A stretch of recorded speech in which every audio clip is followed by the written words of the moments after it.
Thea paused in the shadowed hallway outside the kitchen, glancing at the house's side door.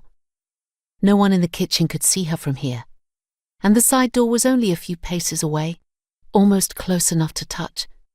She could leave without anyone else in the house knowing she was gone.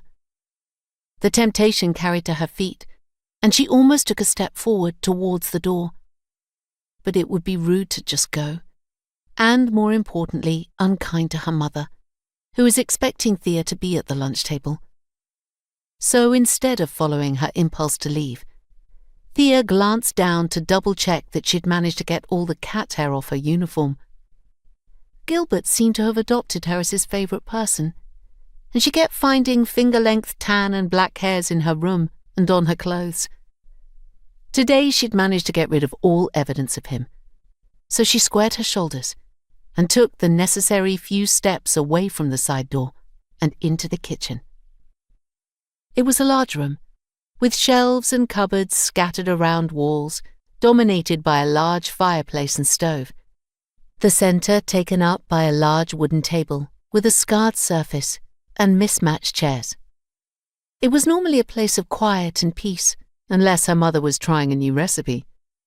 Today it was too full of people, a near stranger at the head of the table where her mother usually sat.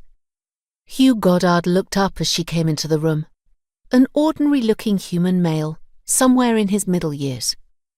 He had a pleasant, unremarkable face, with slightly tanned skin, pale blue eyes and mid-brown hair.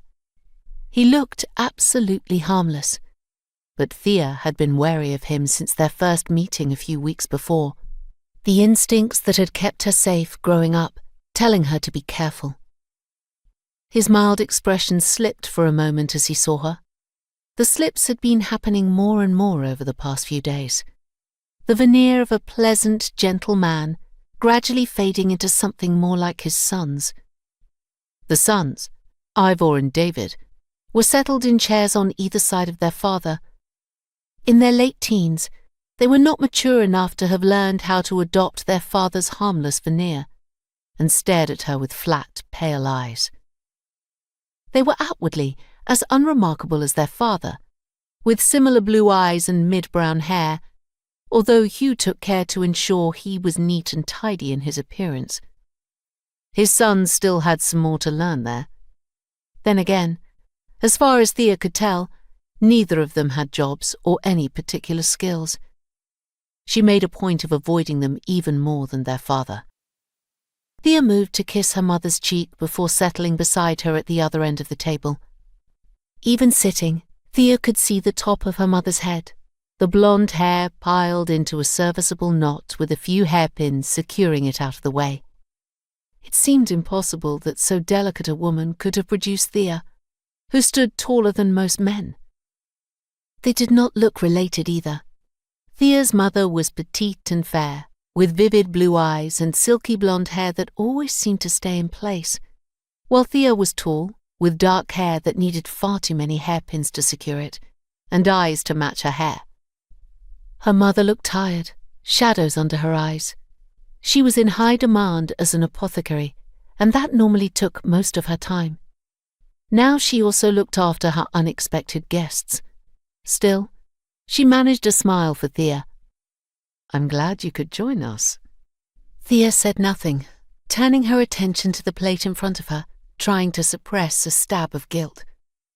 Sitting and having lunch together, or indeed any meal, was a ritual that she and her mother had shared for years, exchanging the little bits and pieces of the news of the day, taking turns to read to each other, or just settled in companionable silence. It had been only the two of them for a long time, and Thea had been avoiding as many meals as possible for the past 2 weeks, since Hugh and his sons had moved in on her mother's invitation. Their own house was undergoing repairs after a fire, so they said, and of course Thea's mother, warm-hearted and kind, had offered them a place in her house. It was more than big enough to hold them all, her mother had said. It might be true, but Thea far preferred the space and the quiet.